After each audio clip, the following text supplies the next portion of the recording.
faly miarabana ny tokantrano manaraka n'izao vaovao tselatra mahakasika an'ity rivodoza CHENESO ity zany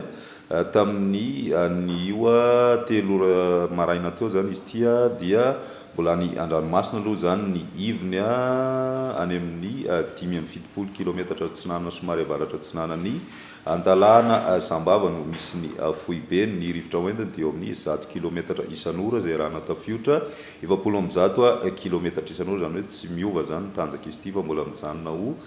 Forte Tempête Tropicale hatrany zany ny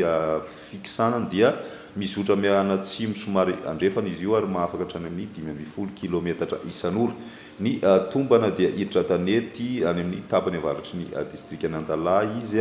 eo anelanelan'ny amin'ny 7 ora na hatrany amin'ny 10 ora maraina no any zany ary mbola ahina hatrany ny mety terahany'ity rivodoza ity izay fahasombana ny toeram-ponenana sy ireo foto-drafitrasa marefo moa zany izay mety ho ateraka ity rivodoza ity koa manoloana izany dia mbola tsy misy ny fiovana loza mahakasika azy ity satria dia mbola manan-keratra zany ny filazana miloko mena ho an'ny faharidiana SAVA sy ANALANJIROFO ary filazana miloko mavo kosa loza manambana ho an'ny faritry Sofia aloatra mangoro sy ny faritra atsinanana. Izay ny vaovao azo ampitaina aloha amin'izao maraina izao